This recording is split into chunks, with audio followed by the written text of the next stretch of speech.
Tell me why do you sacrifice to save my life? It is over now, don't you try. Let it be a lesson learned as time goes by. We will learn to carry on.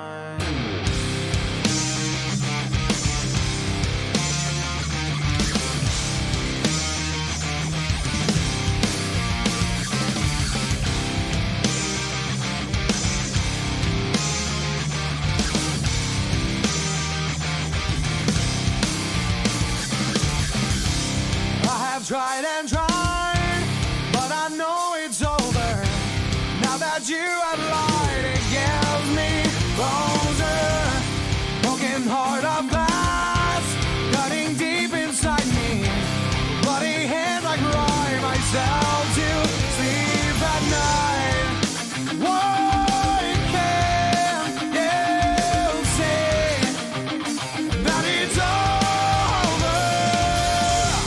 Every song reminds me of what we used to be. On your lies I'm choking, on the jaded words you've spoken.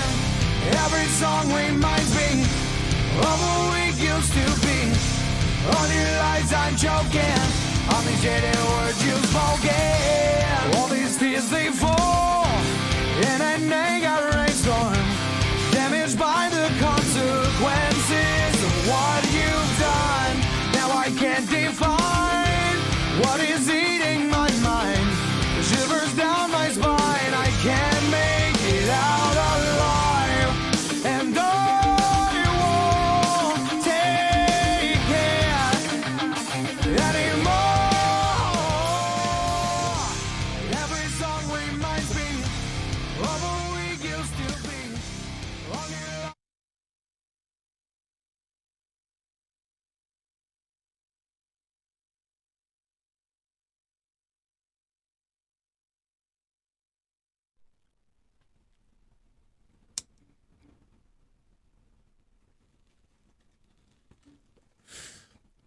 Good evening, and welcome to another episode of Dark Forge Light, where I talk about how crazy I am, and I try to convince you that I'm a sane, rational person.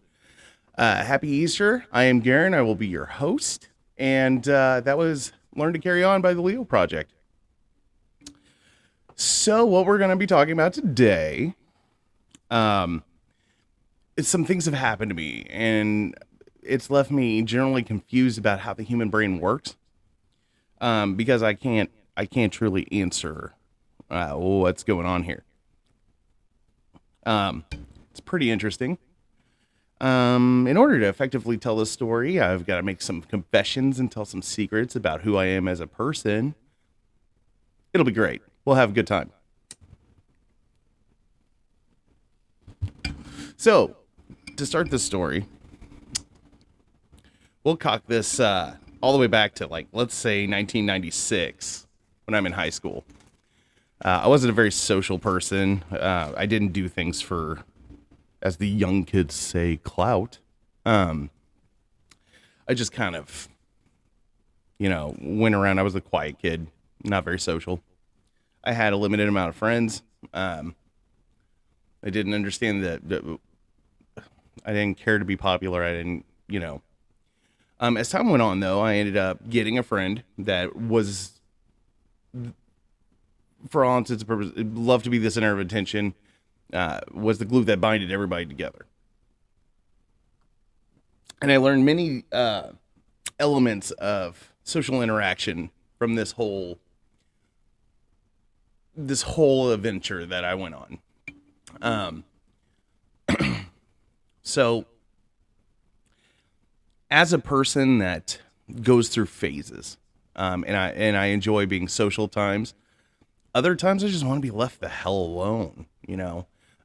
It's very difficult to be a super social butterfly, and when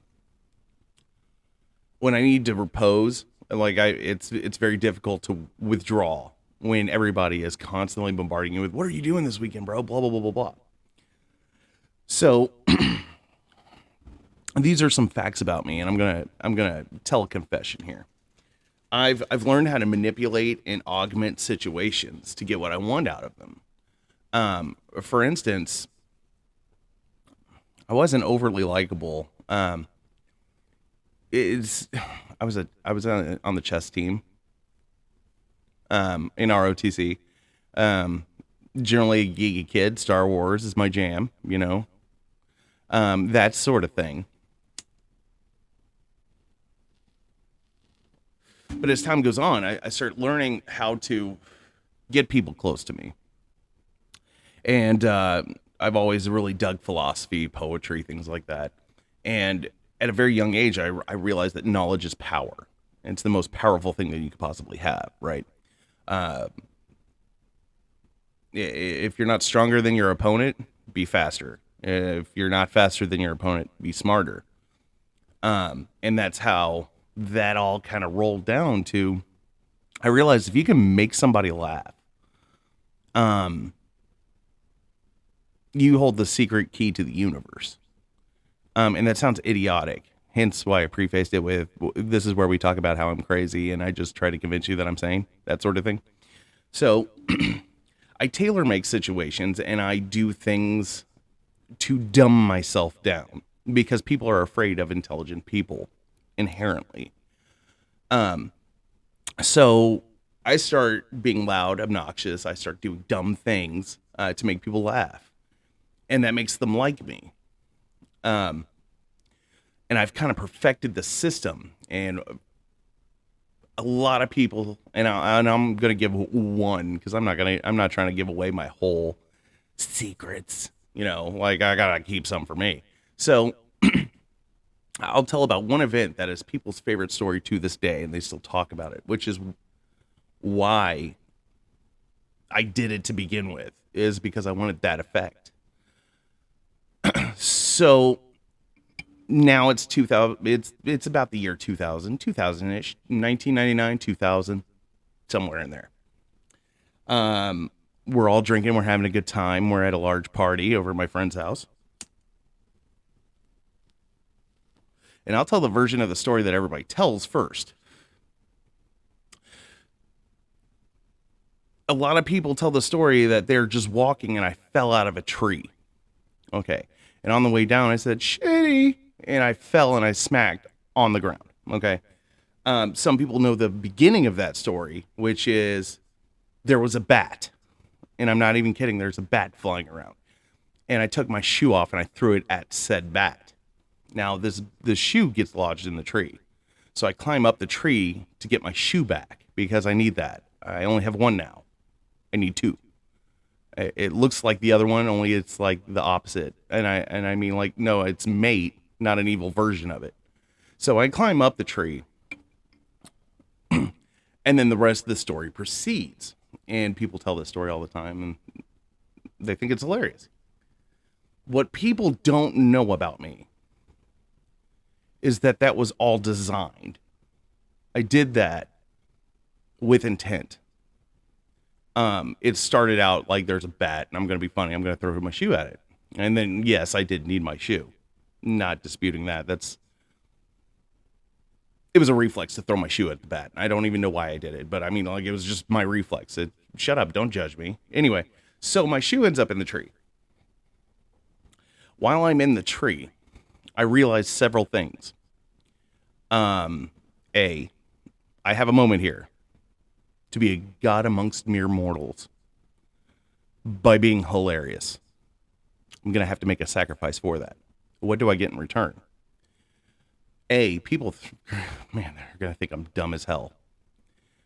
2, they're going to laugh their ass off. It's going to be funny. So, I'm in the tree. Now, I realize in order for this to work, somebody has to see it, right? I would really like an unsuspecting person to deal with this. So I was in the tree for several minutes. And while I'm in the tree, I'm actually looking down. I have gotten my shoe back. Okay. So for those of you that may or may not be worried about the shoe, I did in fact get it back. I accomplished my mission. So I'm up in the tree And I wait, and somebody starts walking down the driveway. Now, I can't fake this. I can't. If I kind of half-ass do it, it's gonna look stupid. People are gonna kind of catch on. I'm gonna have to full blown do the damn thing, and I can blame it on being drunk. There's a good chance I would have done it sober too. So I find a branch that I know cannot support my weight. Like if you ask my mom, I've been climbing trees for so long. I know which branches can support my weight and which ones can't. I find it, and I put all of my front body mass onto it, like in a kind of like a push-up situation. And it snaps.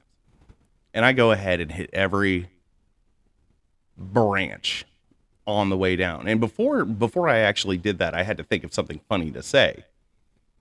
The first branch wiped it out of my brain. I had a great zinger, little one-liner. No, that first branch kind of cleaned my clock a little bit. And I mean, I even took into consideration that I have been drinking. It makes my limbs a little bit more loose. I shouldn't break anything. I went so far as to even think of that concept. So when it hit, I actually said, "Oh, that is so shitty." Everybody only caught the shitty part, and I made full impact with the ground. Now that story lives forever. And it concreted the beginning of how I started to do business per se. I have conducted myself for so very long. If there's something dumb to do, frat boy style, I'll do it. Right? That's what people start to expect from me. Now, at the same time, I'm starting to look really dumb. Now, people treat dumb people differently than they treat intelligent people. And I start gathering power from that. I start getting a hold of people's secrets because I'm a drunk idiot. At any given point in time, I'm probably drunk, probably won't remember it in the morning. And they just start telling me things. This has led to several different cons that I have done. The bottomless bottle, done it, where you just keep refilling the same bottle with water. And you act progressively more drunk throughout the night. I've done the 2 friends, 1 secret con, where you tell 2 people opposite secrets, and see which one gets back to you first to figure out who you could trust. Done it. And as time goes on, I've got a massive amount of secrets on literally anybody I know. Sounds phenomenal, right? It sounds like great. Why would I complain about that? I have pigeonholed me and stereotyped me to a point where, and this worked out with my friend, right? Because I could be as social as I want. We had house parties of 150, 200 people. But if I got tired of everybody, I just go home and don't answer my phone. Nobody's showing up. Nobody's calling me. If I want to do something, I call him. I'm like, well, what do you got planned? And then I show up. And everyone's like, oh, it's Garen. Which became another problem. Because I just progressively did dumber and dumber things. And people were like, it's all right. It's just Garen. The problem is this becomes a habit where that becomes the default. That's the fallback. If you're in a situation and you don't know what to do, you default. And in any given situation, if I don't know what to do, I just do dumb things. Because it has become such a habit to portray myself as being a buffoon or an idiot. Way past me gathering information. It has just now become ingrained in me at that point. So we come full circle to where I have to get rid of said friend. Because he has not caught on. The hazard with this is I know everything there is to know about him. I know what he's allergic to. I know his favorite food. I know his favorite band. I know like everything. He literally knows nothing about me, nor how I react in any given situation. And it has became blisteringly clear if he even cared at all. So that has come to an end. And when it's all said and done, I've kind of left because I'm kind of stuck in a hermit phase. I only want to be around a certain number of people, and that's it. I don't got time for 40, 50 close friends. I'm too old for that. I don't want to do that. So, the problem is I've limited it down to pretty much just him. And when I want to become recluse, I back away. The event that kicked this whole thing off, I was not shocked that it happened. I wasn't surprised in the least. I was disappointed because I thought he cared more. But that's about it. I know pretty much every element of the situation. But for some reason, I can't make peace with it. And people are like, oh, yeah, he's been your friend for like 25 years. Yeah. No, because he's always kind of treated me low key like shit. Always. I kind of knew this day would come. I mean, I'm not dumb. It's just, like I don't get it. I'm starting to have functional differences. And at this time, I kind of latched onto another friend, and he's a true friend. He'll call me up and he'll be like, hey, bro, just wanted to see how you're doing. And I kind of latched on him, and he's like, you know what you should do, right? And this is where this is where my crazy comes into play. It's like, you know what you should do? You should join me and my friends for some D&D. I don't know, bro. Like every time I've ever tried to play D&D with people, they get way out of hand and really weird with it. He's like, "No, man, we're all military vets. This is good. This is going to be dope. Plus, it's really therapeutic." Now, here's the part that I didn't understand: the therapeutic part.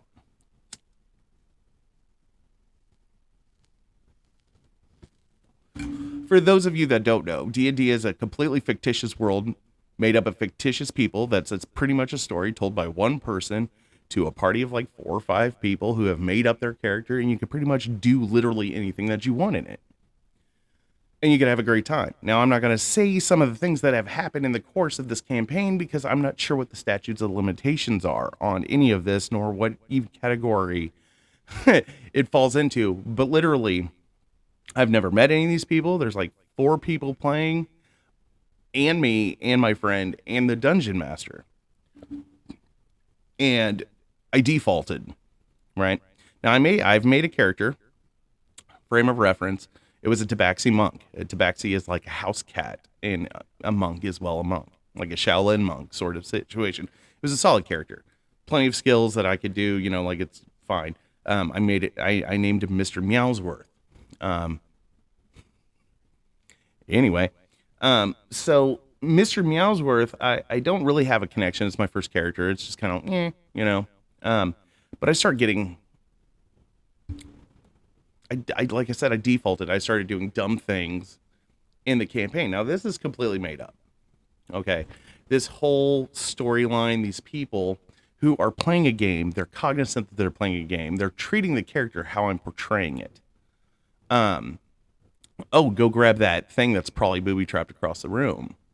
Because you're an idiot, essentially. And I'm like, Roger that, and I go do it. And then I have to hear all these sideways comments about how I'm an idiot and blah, blah, blah, blah, blah. And it kind of triggered something. And, as time went on, and I did way out of control things that we're not going to talk about, that they have every right to judge me for.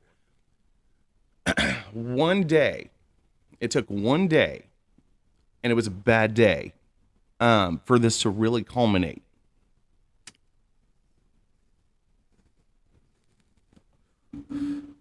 We had foundation issues with the house. I got upset about that.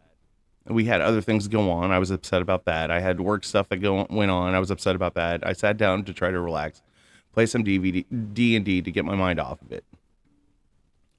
And we come into this room, and they're like, it's got like this pool of water in it. And they're like, just jump on in there, bro. I'm like, okay. I'm getting aggravated by the things that they're asking me to do because they fit into the character. So just frame of reference. I'm getting aggravated because I portrayed myself being a complete idiot and they believed me. And I'm mad about that, which does not track. And I'm fully cognizant of that. So I jump in the water. Problems happen. We get into a fight, but like in character, the characters get into a combat situation. And that resolves. Where you go to the next room. The next room has pit spikes, and across the room there's a pedestal with an object on it. And I'm sitting there talking, and they're like, just go grab the object off the pedestal. I'm like, well, it's probably trapped. It's probably booby trapped. I'm like, yeah, that's why we're sending you. And at this time, I told my wife, who's just trying to live her life like she cares. I'm like, I'm about 2 idiots away of just losing it. 5 idiots later, we're now five idiots, 2 morons, and a dipshit later. I have now grabbed the object off the pedestal, and the whole room fills up with this cloud of poison. All right, Mr. Meowsworth, what do you want to do? I'm gonna sit down. And there's like this kind of like pause with everybody that's on Discord. Like, you're just gonna sit down? I'm like, yeah. It's like, okay. What do you do? Well, I'm gonna try to get out of the room. Everybody's like checking stuff. They're in the hallway. Some of them weren't even in the room because they just backed up and let me do my thing, right?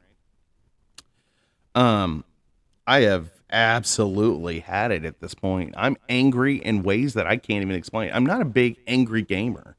I don't get upset when I lose because I understand it's fictitious. And at this point, I'm really agitated. Now, I don't think these people think I'm stupid. They're treating the character the way I portrayed the character, which is a bullet sponge, essentially. Like, I don't ever really care what happens to him. And so the turns get around back to me. It's like, all right, Mr. Meowsworth, what are you doing? I said, pass. He said, you just pass. Okay, well, roll. And then he's like, you take 30 hits of damage from the poison cloud. I'm like, that's fine. And it reminds me of kind of Captain Kirk when he's doing the Kobayashi Maru in the reboot. And he's like, yeah, I understand. That's fine. Okay. And they go, well, okay, let's see if there's any cracks in the wall. Let's try to see if there's a puzzle, some sort of, all right, Mr. Meowsworth, what do you want to do? Pass. He's like, are you being serious right now? I said, yeah. He's like, all right, roll. 30 points of damage. Somebody tries to heal me. I go, don't do that. He goes, are you trying to kill your character? I'm like, yeah, I hate this character. I hate it. I wish him nothing but ill will. And they're like, all right, well, Mr. Meowsworth dies. That's fine. I don't care. And there was a moment of pure relief. I can't even describe to you what I mean by that. I've been in a negative kind of headspace and trying to wrap my brain around, why am I so upset about his loss? He's brought nothing but negativity to my life, essentially. I've been so negative. And upon the death of Mr. Meowsworth, it was enlightening. The DM pulls me in and he's like, all right, so what's the deal? Like, why did you just rage quit? And I'm like, dude, I hate that character. I can't role play it. I can't connect with it. I hate how everybody treats it. I hate him. And he's like, well, all right, this is what we're going to do. We're going to go ahead and this weekend, if you're free, we're going to go ahead and make another character. Okay. Now, I don't understand what's going on at all. And some of you may or may not have figured it out yet. I need this because this is a part of the topic. Not a clue. I just raged out. I just rage quit a character. That's all I did in my brain. And he's like, yeah, we're going to go ahead and make you a new character this weekend. And it'll be fine. I'm like, look, dude, I'm sorry. I don't know why I flipped out. I have no idea. I don't know why. It's a game. So weekend comes around. Now I'm spinning wheels trying to figure out what character I want to be. I kind of want to make a stoner barbarian, and that's the reason why he acts stupid all the time is because he's just stoned. And it made me giggle, like he's like this peace love sort of hippie barbarian, where and he talks like Crush from Little Nemo. He's like, oh, bro, check it out. Like I thought that'd be cool. I talked about Hexblade Warlock, and my buddy Chris is like, dude, You need to try Rogue. I said, I absolutely hate Rogue characters. I hate them. In everything I've ever tried to play a Rogue in, I've hated it. Well, I checked into it.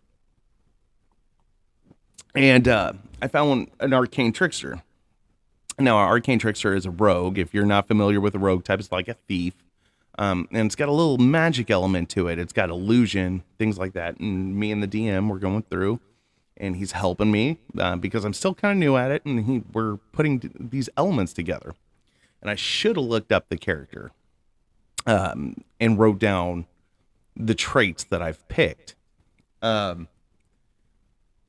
Because that's important. I know a couple of them. I know enough to convey the message here. But we get to the background. Background is something that you pick of, like, you could be a soldier, and it gives you little proficiencies and little things to complement your character. There's like pirate, there's soldier, there's noble, there's knight, there's so many. And he's reading them off, and he gets to charlatan. Now, our campaign is in the deep jungle. We're getting attacked by tigers, dragons, zombies at times. This doesn't fit, and I'll explain how. The charlatan is somebody who constantly has, like, he's got a forgery kit. He's proficient with a forgery kit, a disguise kit, and he's got enough identification documents to be like 3 or 4 different characters, and he just keeps them on his person all the time. There is no need to have that in the jungle, and I know that as a person. I'm not going to be able to forge and disguise myself as a sheep or a wolf or anything, and then give it to anybody that cares that's not going to eat me. There's no way to use any of these objects. And I'm like, that's the one. And he, of course, he likes to let you fail, so he wasn't going to call me on it. He was like, okay. So, now, like I said, the relief was so immediate. I woke up the next day super positive about life in general. And that first session came, and I'm playing the character. I used all of that stuff in the course of the campaign, and it's not really relevant how. But I picked the traits of flattery is my biggest weapon, and there's another trait that's like I con people because I can, and nobody could out con me. Now, fast forward a little bit, because I've had issues happen. I almost got stabbed at work. I got winded, and I was upset about that before this whole thing kicked off too. And that was part of that day as well, is I got attacked by somebody, me and about 2 other officers, and we had to fight somebody. And I was going through a thing with that. And of course, my buddy, who is an actual friend, is like, we're going to the gym. That's what we're going to be doing now, because you need to come home to your family. And I know what I'm doing, so you're going to come with me. So we're working out. He's like, I haven't been able to bring this up to you, but I couldn't figure out a segue. Did you see what happened with Mr. Meowsworth? I'm like, yeah, I know. Everybody probably hates me after that character. He's like, no, I'm not. They're fine. I'm talking about, did you notice the parallelism?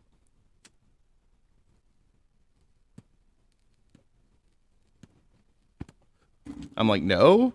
He's like, the way you portray that character was exactly how you were with your friend. Every quality. You hit every check on the box. It blew my mind, and I started thinking further about it. And that's kind of where his job ended. He was like, all right, my work here is done. Now I've got you to realize things about yourself. Cool. I took it further, though, because the character that I just made is me. Like, just as a person. They're both Mary Sue characters. The first one is the mask that I've portrayed myself having for 25 years. The second one is the real me behind the mask. And so upon the death of the mask, I've got the real me, who was a charlatan the entire time.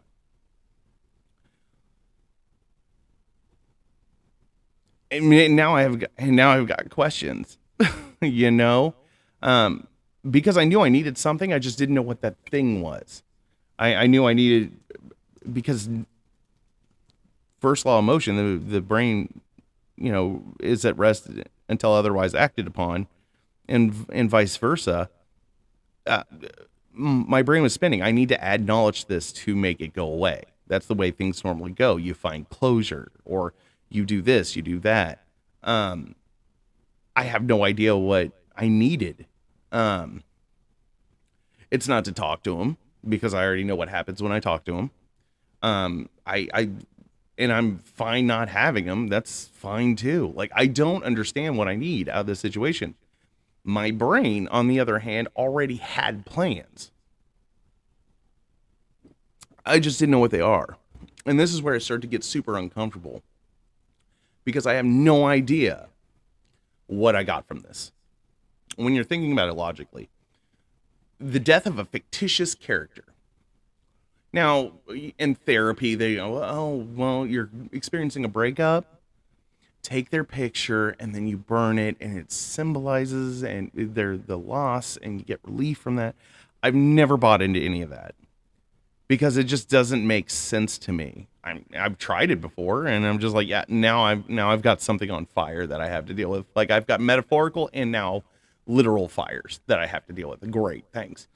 But they always want to talk about symbology, and I don't understand why.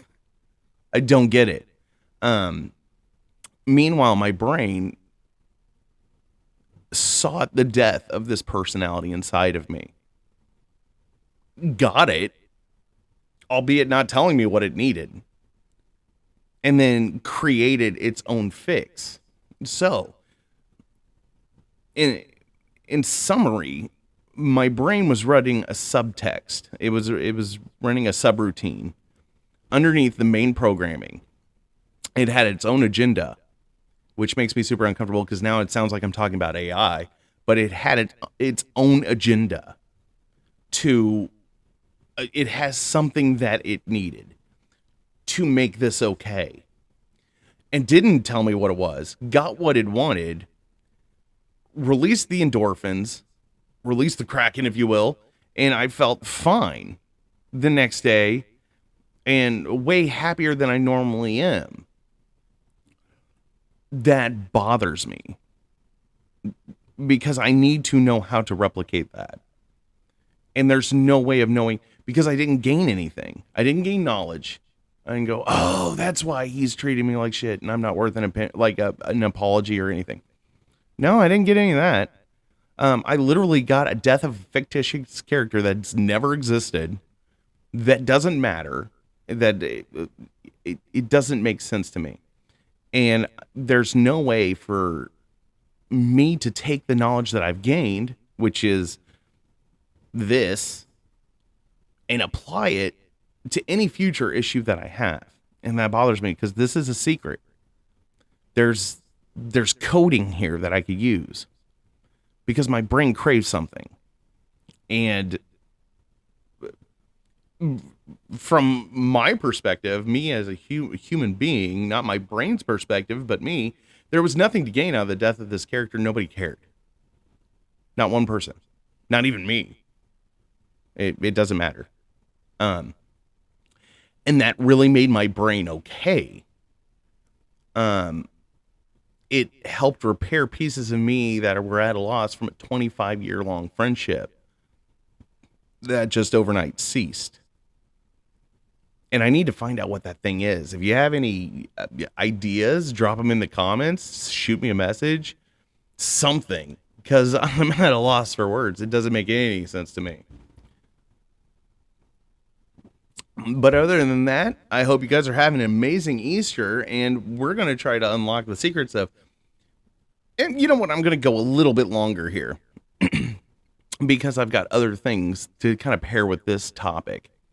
I'm a big philosopher. I enjoy philosophy, and a lot of the philosophies I get are from music, movies, books, like fiction books.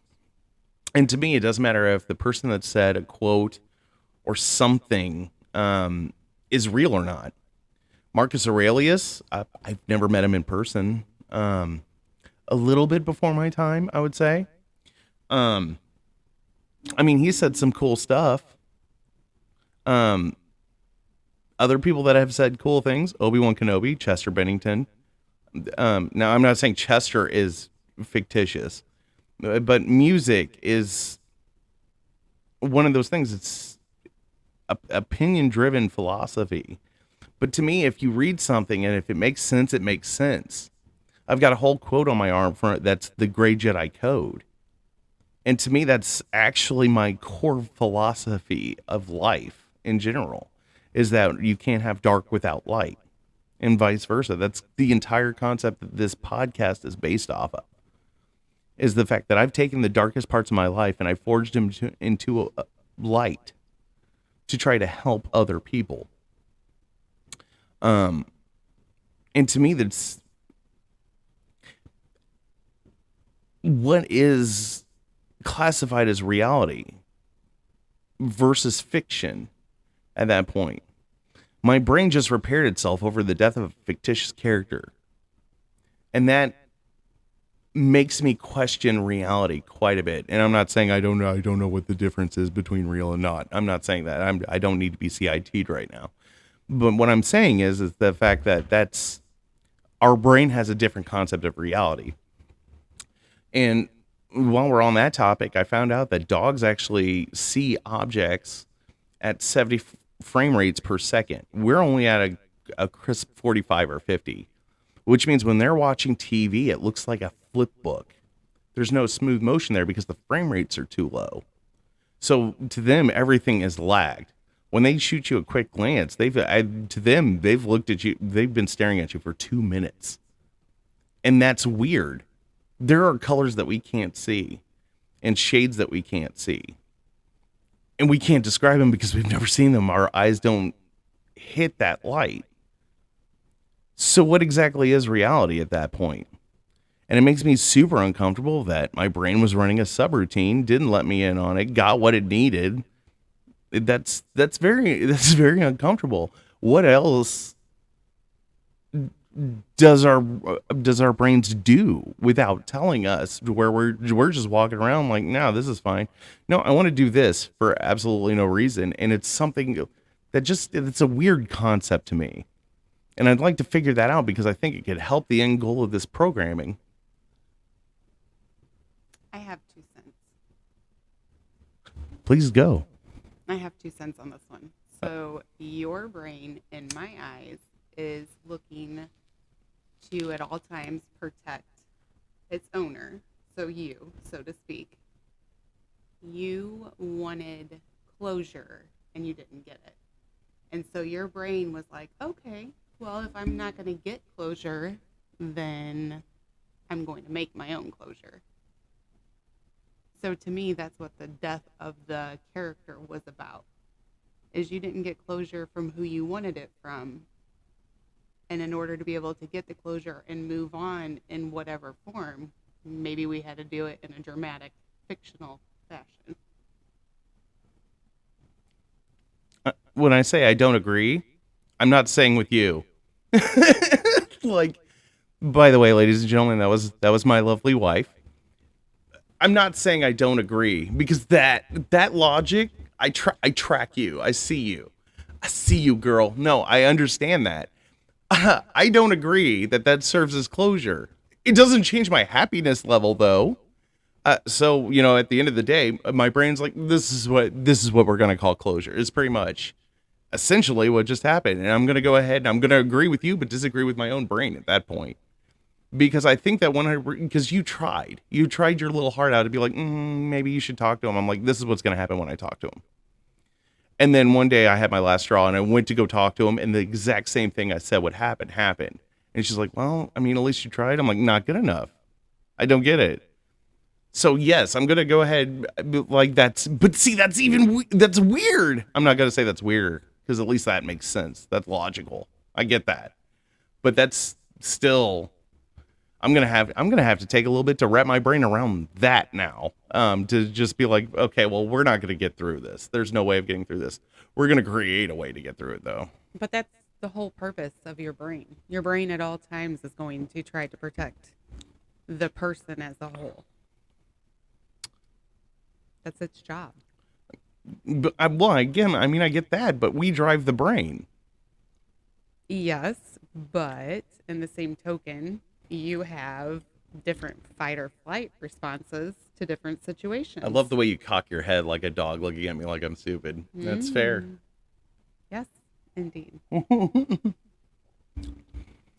Okay, well, that will do it for tonight. I hope you take something from this and do something with it, I guess. That's an amazing epiphany. I'm going to go boggle that for a little bit.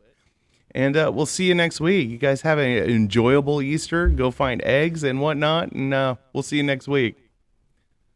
Amazing.